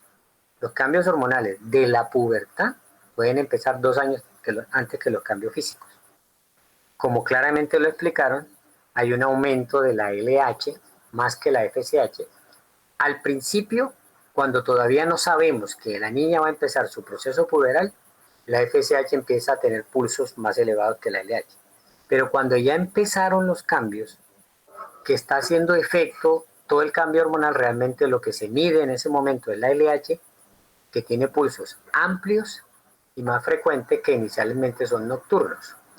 ¿Esto en qué se traduce? Que si yo quiero hacer una investigación, porque creo que se está presentando un desarrollo puberal temprano, la hormona que debo medir primero es la LH, antes que la FSH. En cambio, nosotros en otros procesos más adelante siempre pedimos primero la FSH. Aquí está, el ovario responde con la producción de estradiol, E2 se refiere a estradiol, y el crecimiento va paralelo. La producción de hormona de crecimiento tiene un porcentaje de estímulo por parte de los estrógenos, pero tiene otro porcentaje en el que de manera espontánea se va a producir hormona liberadora de hormona de crecimiento de manera no explicada, y todo hace parte del contexto del inicio de los cambios puberales. Por eso esa niña la vemos que crece de manera importante antes de empezar a presentar los cambios, y durante los cambios entonces ya se presenta lo que es el crecimiento rápido, que es el estirón, que en términos de los de habla inglesa pues generalmente encontramos el spurt, y también se presentan los cambios corporales. Estos cambios corporales pues los vamos a mostrar ya en una diapositiva, lo mismo que los caracteres sexuales secundarios. Todo esto arranca 8 años. Contestando la pregunta, adelantándome un poco, es típico que los cambios den para que primero tengamos el desarrollo mamario. Y más adelante empieza el desarrollo de lo que es vello púbico y axilar. Es lo típico. Pero no hay ningún problema si ustedes encuentran una niña que primero presenta vello púbico y axilar y más tarde empieza el desarrollo mamario. Lo usual es que la tercera de estas características sea la aparición de la menstruación, más o menos en una secuencia en la que arrancan primero los cambios mamarios, poco más tarde los cambios en el vello y finalmente la aparición de la menstruación. En ese momento se está dando el desarrollo de crecimiento y está dándose el famoso estirón. En el momento en que la mujer menstrua, para el estirón de crecimiento, todavía crece, pero mucho menos, pero ya no es con la velocidad que venía. En algunos casos, la velocidad de crecimiento de la mujer puede ser de 10 centímetros en un año, cuando ella en el periodo inicial del desarrollo puberal crecía 3 a 4 centímetros en un año. Esto seguro que todas recuerdan que se despidieron de su amiga del colegio en vacaciones de diciembre, que son más o menos larguitas, y cuando vinieron la amiga les llevaba a ustedes 5 centímetros de estatura. Creció en las vacaciones notoriamente. Entre los varones eso es mucho más notorio, aunque un poquito más tardío. Bueno, entonces, ¿cuáles son esos cambios? Pues hay un crecimiento, pico que es más evidente en la mujer de manera temprana, pero que no va a ser tan elevado, por eso el hombre llega a una estatura mayor. Crecimiento del tronco después de los miembros, ¿eso qué hace? Se alargan los miembros y hay un crecimiento que inicialmente es en la parte proximal y después en la parte distal, que como juiciosamente nos explicaron, si en ese momento aparecen los estrógenos, hacen que se cierre ese crecimiento y entonces lo que empezó aparentemente como una niña que se estaba desarrollando en crecimiento mayor que sus amigas, después se queda más pequeña. Pero sin hablar de lo anormal, lo normal es que haya un alargamiento de los miembros y que inicialmente no comprometa el tronco, lo cual hace que la niña se sienta como que está creciendo de manera irregular, usando un término muy coloquial, se siente desgarbada porque el crecimiento del tronco es posterior. Y después ya eso se equilibra y llegamos a una figura corporal diferente. Aumenta la grasa corporal en los sitios en los que ustedes conocen mejor que yo, donde se ubican las damas, y debe aumentar la densidad mineral ósea. Por eso en ese momento es tan importante el ejercicio y la ingestión de calcio en los niños. Miren todos los cambios que podemos tener a nivel de caracteres sexuales. La aparición de lo que es en sí el monte de Venus, porque se acumula la grasa, el crecimiento del clítoris, el engrosamiento del himen, el aumento en el orificio vaginal, la queratinización del tejido vaginal, que si se puede mirar, se observa cómo ya se hace rosado, que inicialmente era rojo, el ovario crece un poco, y la relación del cuello del útero con el cuerpo del útero entonces cambia. El cuello del útero no crece mucho, pero el cuerpo sí, de tal manera que ya el cervix se vuelve 1/3 de toda la medición del útero. O sea que el cuerpo uterino es el doble de la medición del cervix. Todo esto por efecto fundamentalmente de los estrógenos. Esta es la clasificación internacional de Marshall y Tanner, que es muy conocida, en la que tenemos dos grandes aspectos del desarrollo puberal. El vello púbico, que depende de las hormonas androgénicas fundamentalmente, pero que se da paralelo al desarrollo puberal con el vello mamario, pero el desarrollo mamario, perdón, y con el vello axilar. Y acá está el desarrollo mamario. Entonces miren que aquí no hay ninguna elevación de la mama, que es el estado 1. Aquí está el botoncito mamario que todos conocemos. En el estado 3 es una mama similar a la adulta, pero pequeña. En el estado 4 es una mama más grande, pero que le protruyen la areola y el pezón. Y la mama del estado 5 es una mama en la que es más grande, muy parecida a la 3, pero que solo le protruye el pezón. Básicamente los 5 estados. Ahora en una gráfica vamos a ver cuándo se presentan. Te escucho. ¿Podrías verlo ahí en ocultar en esa barrita? Es que no me jalaron. Con todo el gusto, ya ocultamos la barrita. Muchas gracias, doctor. De todas maneras, esta es una clasificación que la encuentran en cualquier parte. Y en la parte del vello púbico, miren que arrancamos sin vello púbico, ¿sí? el estado 1, y a partir del estado 2 entonces empieza a aparecer un vello que es como larguito pero muy escaso, después aumenta pero queda hasta el nivel del pubis, después sube un poco el nivel del pubis pero en mayor cantidad, y finalmente la distribución adulta. Estos estados son muy relacionados, tanto la mama como el vello púbico va muy de la mano. Y aquí está la teoría actual. Todo lo que ustedes dijeron es muy cierto con respecto al desarrollo puberal. En otras épocas pretéritas, de pronto cuando yo estaba estudiando como ustedes, estaba muy en boga la teoría del índice de masa corporal. Incluso ni siquiera se hablaba de índice de masa, sino de un peso corporal absoluto. Se le daba cierta importancia a que la mujer aumentara de peso. Se puso en boga la teoría de la leptina. Todavía se considera que la leptina está influyendo en el sistema principal que hoy se cree que es el sistema de las células Kiss, de las cuales está la producción de la quispeptina. Ellas se encuentran en el núcleo arcuato del hipotálamo y pueden tener estímulos centrales, como el caso del GABA y del glutamato. La función del glutamato está ahí un poquito todavía, la del neuropéptido ya está un poquito en duda, la del glutamato y del GABA parece ser que está muy definida. Todo esto pertenece a teorías muy recientes. La leptina viene funcionando bastante. Durante un tiempo se creyó que ella era la hormona, así como dijimos de la saciedad, también era la hormona de la pubertad. Y recientemente entonces aparece el papel de la grelina, que ustedes saben que tiene su formación y su función básicamente en el sistema gastrointestinal, y en cierta forma se opone a los efectos de la leptina. La teoría actual es que todo funciona para estimular las células Kiss por medio de la quispeptina, y que es la quispeptina la que tiene la capacidad de estimular el reinicio de la actividad del eje, fundamentalmente por los pulsos de la GNRH. Esa es la teoría actual.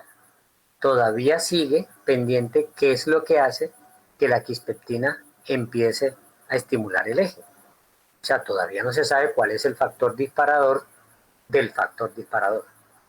Y es muy importante que tengan en cuenta, y esto va con la pregunta que se hizo, que la menarca se presenta generalmente 2 años después del inicio del desarrollo puberal en lo físico. Es decir, después que se vio el inicio de la telarca y el inicio de la pubarca.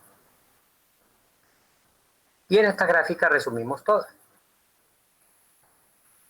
Aquí podríamos arrancar, porque recuerden que 8 años es un mínimo, pero aquí podríamos arrancar de los 10 años. Entre los 10 y los 11 arranca el crecimiento lineal, pero que quede claro que venía creciendo. Entre los 10 y los 11, pero más cercano a los 11, desarrollo mamario. Muy poquito después, póngale 6 meses, desarrollo de vello púbico. Por eso hablamos de primero telarca y después pubarca. Y el desarrollo más o menos tiene esta secuencia. El vello púbico es casi anual, el crecimiento en estadios, de tal manera que entre los 11 y 12 hasta los 14 o 15 ya tenemos el vello púbico 5. En cambio, miren la mama, esto es muy importante. La mama arranca un poquito antes, pero demora para llegar al estado 5 casi a los 16, y hay mujeres que incluso a los 18. ¿Esto qué trascendencia puede tener en la práctica social? Y es aquella niña que pide, o los papás le ofrecen de regalo, unas prótesis mamarias a los 15 años. Y resulta que a los 2 años la mama le siguió creciendo y ya las prótesis o sobran, o se ven feas, o toca cambiarlas. Entonces, ojo con eso. En algunas mujeres el crecimiento mamario todavía le falta para llegar al estado adecuado de 5 después de los 15 años. Miren aquí. La menarca, como les decía, se presenta después que inició el desarrollo de mamas y inició el desarrollo de vello púbico. O sea que si la mujer en promedio hizo eso entre los 11 y los 12, está teniendo la menarca más o menos entre los 13 y los 14, incluso algunos a las 15.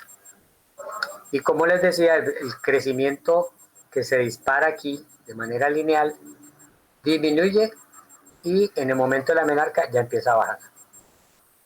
Y en la mujer el crecimiento se detiene mucho más temprano que en el varón. Entonces la mujer crece más o menos hasta los 16 años, el varón puede crecer hasta los 18, incluso hasta los 20 años puede haber crecimiento en estatura. Entonces aquí tenemos un resumen de lo que es el desarrollo. Recuerden que todo esto va con cambios que tienen que ver con la parte anímica, la parte psíquica, la ubicación familiar, el rol como persona, la definición de la orientación sexual, todo esto va también muy de la mano en el desarrollo de la menarca. 2 diapositivas para terminar estos comentarios.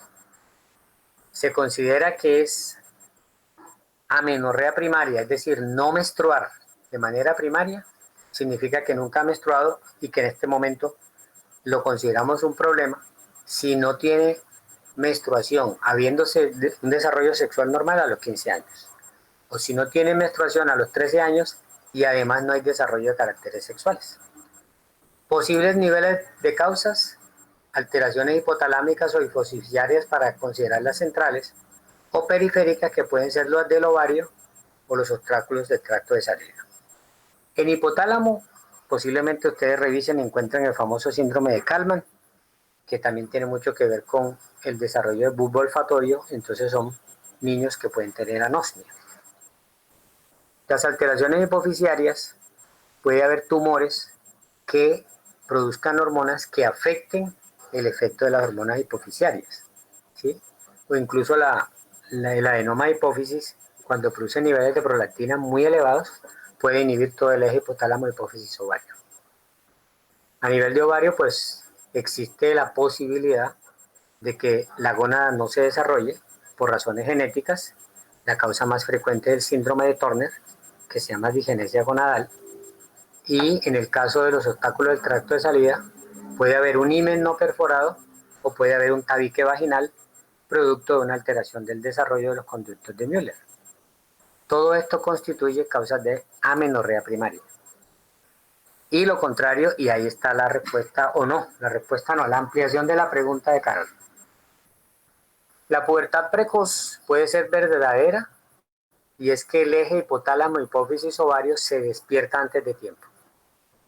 Esta es una niña que empieza a tener los cambios que debían ser a los 8 años, los empieza a tener a los 6 o a los 7, o eventualmente mucho más temprano. Puede haber una causa periférica en el sentido de que haya una producción hormonal que sea independiente de gonadotropinas. Y en este caso hay que mirar qué es lo que está pasando. O sea, la niña puede tener a los 6 años un desarrollo mamario que podría ser una variante aislada, que es la telarca precoz, que no tiene ningún misterio, siempre y cuando averigüemos que no es una pubertad precoz, o sea que el eje hipotálamo hipofisiario no está funcionando. Pero si tiene una causa de producción de hormona femenina, hay que buscar la fuente, porque entonces podría tener un tumor productor de hormonas, lo cual se convierte en otra situación patológica. O sea que podemos tener una pubertad precoz verdadera, que dependa de gonadotropinas, que sea un despertar temprano del eje, una causa periférica en la cual, dependiendo de la producción anormal de efectores como los andrógenos o los estrógenos, vamos a tener el desarrollo del vello, o vamos a tener el desarrollo mamario, o vamos a tener incluso la menstruación. Y tenemos las variantes aisladas en las cuales puede haber una menarca sola, o una telarca sola, o una pubarca sola, que no tengan acompañantes, sino constituyan una verdadera pubertad precoz. Terminamos allí la presentación para entrar en los comentarios.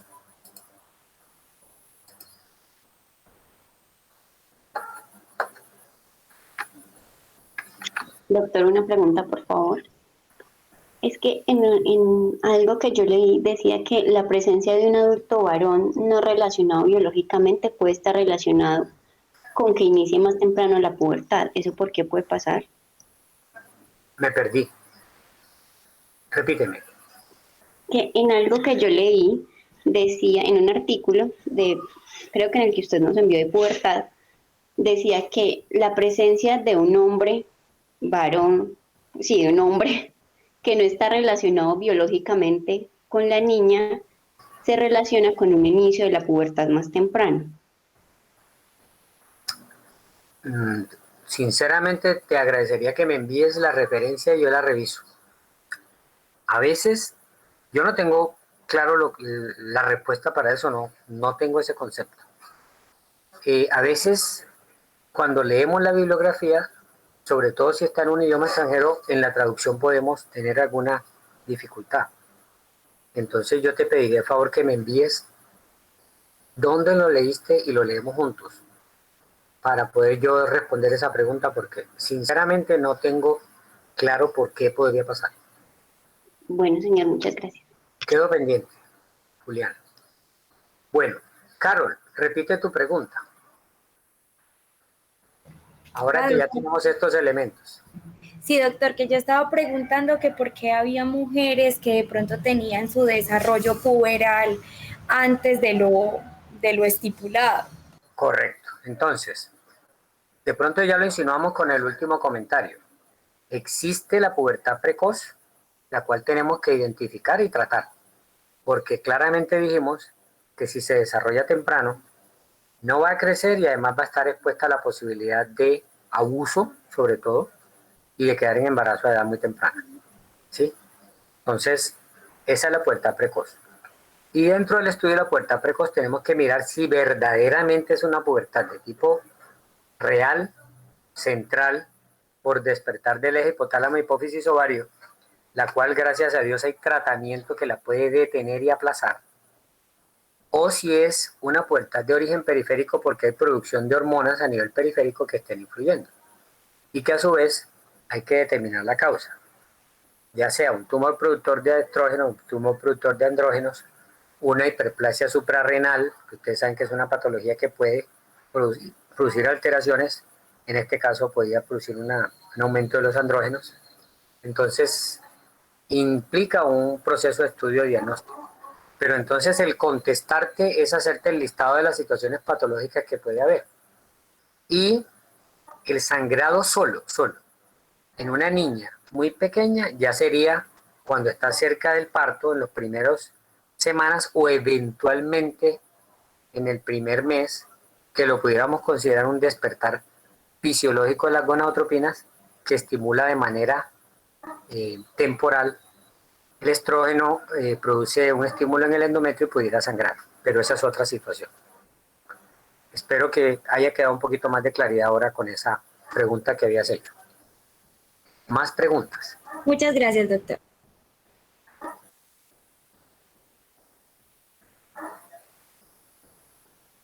Pregunto ahora yo.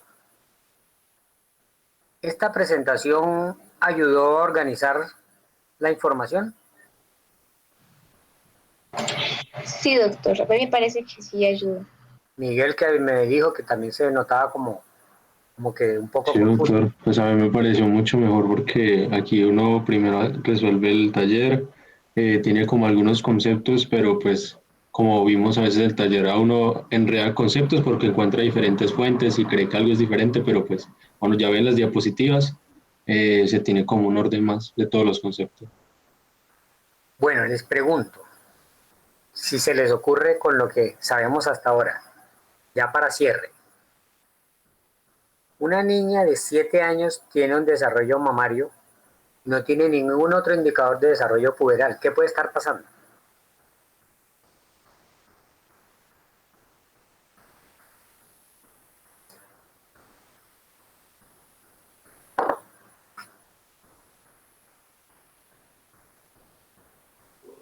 Doctor, de pronto una neoplasia en alguno de los órganos productores de hormonas, como por ejemplo en la suprarrenal o en la hipófisis. Pero espérate, si es en la suprarrenal, produciría andrógenos probablemente. Sí, doctor. Es lo más típico, ¿sí? Aunque existe producción de estrógeno en la suprarrenal, pero produciría andrógenos. ¿Qué tanto efecto tienen los andrógenos en el desarrollo mamario? No mucho, en realidad no es para, presentaría mayor vello púbico. En ese orden de ideas, si fuera por el vello púbico, nos orientaríamos hacia allá. Pero si es en la mama, ¿qué se nos ocurre?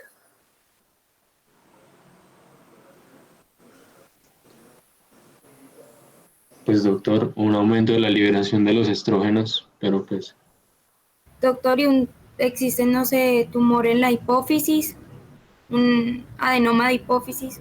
Un adenoma de hipófisis, pues los típicos, los más frecuentes son los prolactinomas, pero puede ser un adenoma. El adenoma a lo que podría llegar sería afectar la producción de gonadotropinas. De hecho, algunos, en vez de estimularla, hacen que bajen. Pero vamos a suponer que el adenoma estimulara. Si el adenoma estimula a las gonadotropinas y se produce muchas gonadotropinas, ¿qué pasaría en el ovario?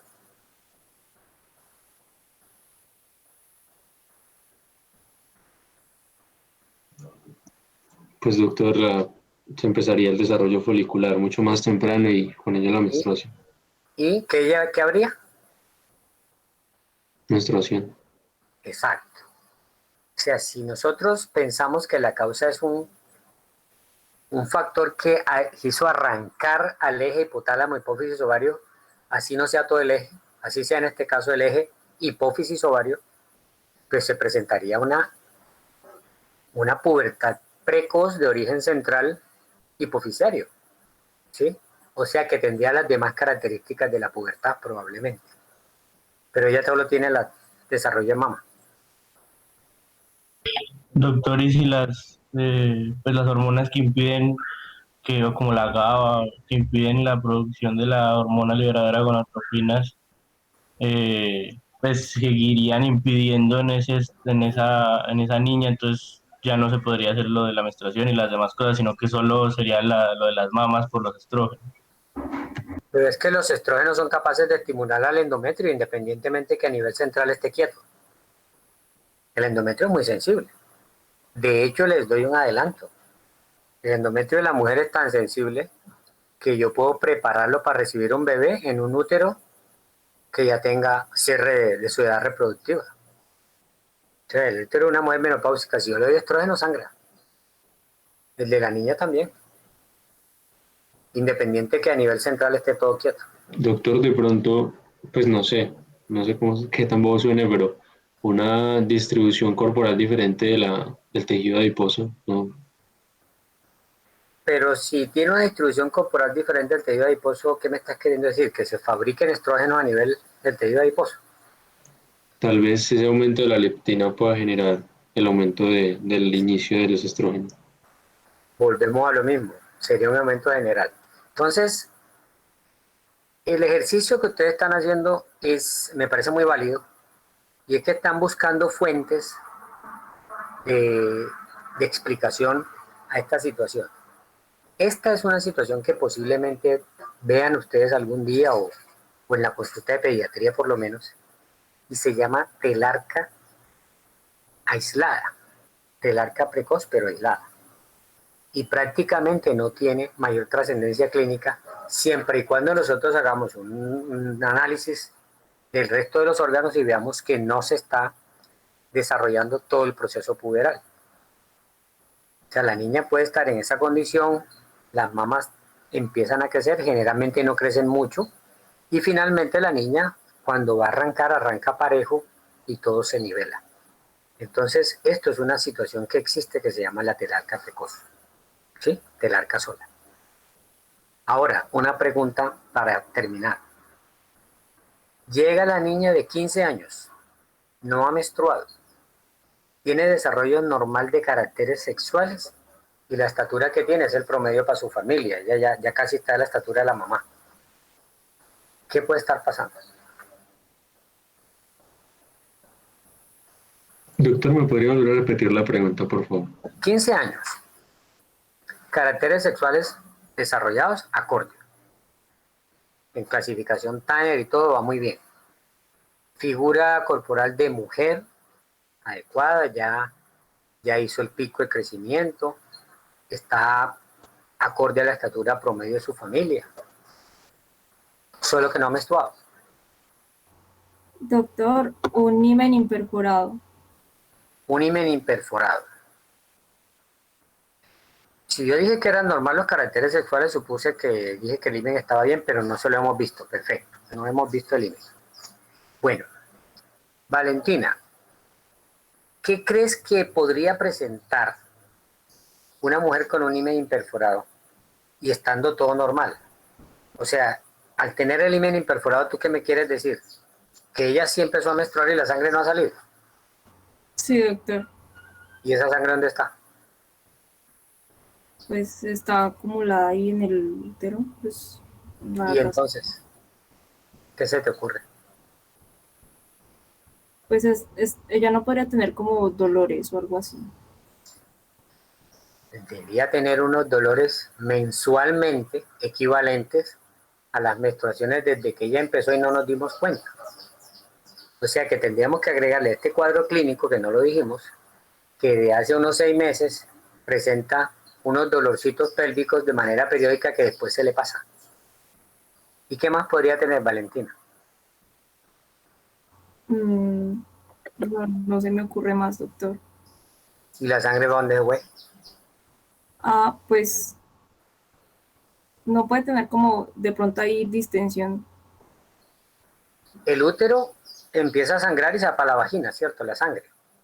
Entonces la vagina se va llenando. Llegando los dolorcitos pélvicos, la vagina se va llenando. Llega un punto en que la vagina tiene su elasticidad, se llenó, se convierte como en un cilindro lleno de sangre, y la sangre pues ya de manera natural, como el útero sigue sangrando cada mes, pues se va quedando dentro del útero, que ya cuando llega a pasar a vagina ya no encuentra manera de pasar. Entonces se va llenando el útero y se va distendiendo, y eso produce dolor y masa pélvica. O sea que yo a esta historia le habría tenido que agregar que tiene una historia de dolor pélvico y que al palparle hay una masa que incluso se palpa suprapúbica. Entonces esa sería la historia del himen imperforado o del tabique vaginal. Pero ella no tiene nada de eso. ¿Qué se les ocurre? Que hay un déficit en la hormona liberadora de gonadotropina. ¿Y cómo se desarrolló bien como mujer? Pues no sé, doctor, pensaba que de pronto respecto a la parte androgénica y el resto de hormonas, pues de pronto pudo haber hecho el desarrollo por eso, pero pues como no existe la hormona liberadora de gonadotropina, pues no se secreta el LH y FSH, entonces los folículos y el endometrio estarían como estimulados. No, pero es que, Carol, un momentico. Le dio suficiente para arrancar el eje, producir los estrógenos, desarrollar las mamas, hacer los cambios en sus genitales, y después se le murió el eje.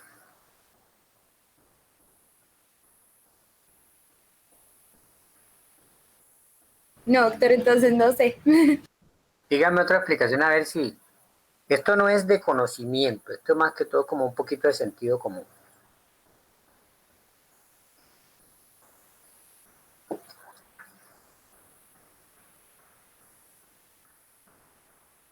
Última palabra. Doctor, y de pronto que la mujer no tenga ovarios. Volvemos a lo mismo, ¿cómo se desarrolló el resto si necesitaba los estrógenos? ¿Es un síndrome de ovario poliquístico? Síndrome de ovario poliquístico, perdón Camilo, un momentico, pero síndrome de ovario poliquístico es una causa supremamente rara de una amenorrea primaria, es decir, de que no menstrue cuando ya tiene la edad de que debía hacerlo.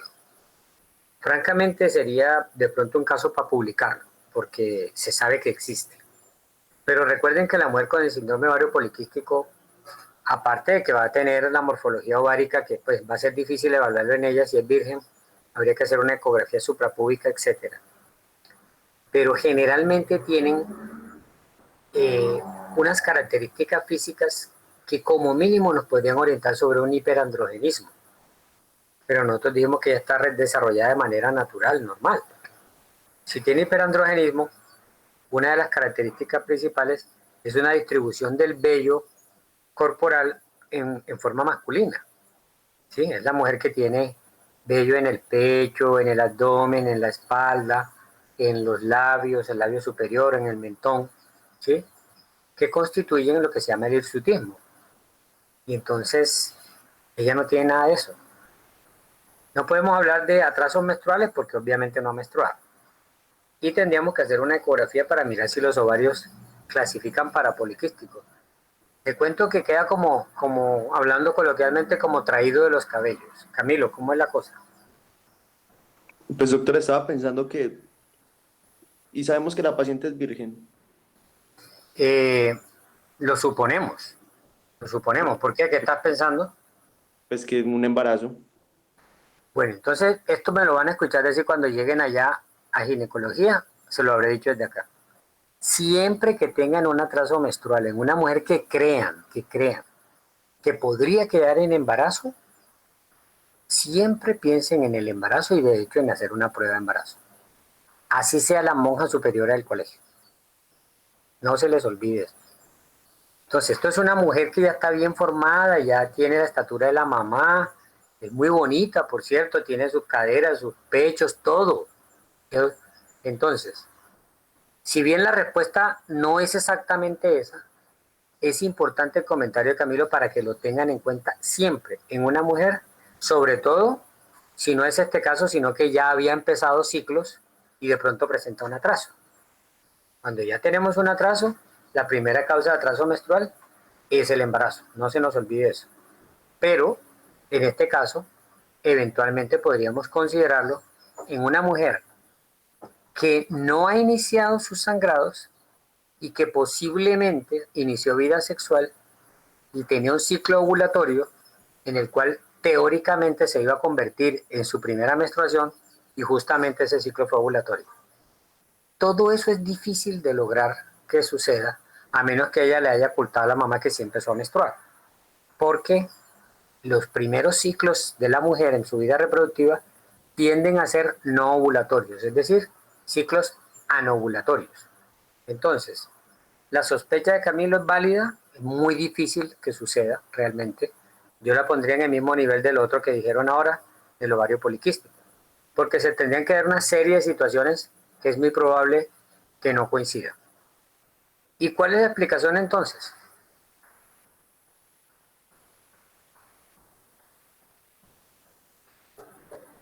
Nos faltan 3 minutos porque ustedes ahora se van a conectar para ver el CPC. Entonces, no se les olvide que la explicación es que lo primero que debemos pensar es que la pubertad va muy bien y la menstruación está retrasada. No más. Ella se está desarrollando bien, creció, los cambios sexuales se dieron, todo perfecto. O sea que estamos esperando unos días a que aparezca la menstruación. Que cumplió 15 años y que tiene criterio diagnóstico para pensar que es una menorrea primaria, sí. Pero para generar alarma, no. Si ustedes quieren estar seguros, porque existen mujeres que tienen, con esta misma conformación física, tienen agenesia de útero, para mayor tranquilidad le piden a una ecografía que le muestre que sí tiene útero. Y no hay necesidad de hacerla vaginal, sino que se puede hacer suprapúbica en respeto a su condición de virgen, si ella asegura que es virgen. Con eso terminamos. Doctor, una pregunta. Y Señora. entonces, ¿yo cuándo me empiezo a preocupar que si puede hacer algo más? O sea, ¿hasta cuándo puedo esperar? En esa paciente, si la mandas al ginecólogo está bien, no hay ningún problema. Pero si tú a ella le dices, vea señora, es que sacando cuentas, su hija cumplió en enero los 15 años y todo va bien. Incluso le hice la ecografía y el útero está ahí, está reportado, ecografía pélvica. Útero presente, ovarios pequeños. Entonces usted puede decirle, señora, hagamos una cosa, regáleme 3 mesecitos, esperemos que la niña tenga 15 años más 6 meses. Y si no menstrua, yo se la mando al ginecólogo, para que usted no se pongan a hacer más estudios ni nada. Pero está muy buena la pregunta, ¿en qué momento me preocupo? Pues tú podrías preocuparte y decirle a la señora, señora, internacionalmente lo que se recomienda es que a los 15 años ya debió haber menstruado. Como ella no ha menstruado, la va a mandar al especialista. Eso está bien. Pero si tú le das una esperita, no va a pasar nada. Bueno, creo que no hay más preguntas. 5:59. Nos fue muy bien. Nos vemos mañana a las 2 de la tarde.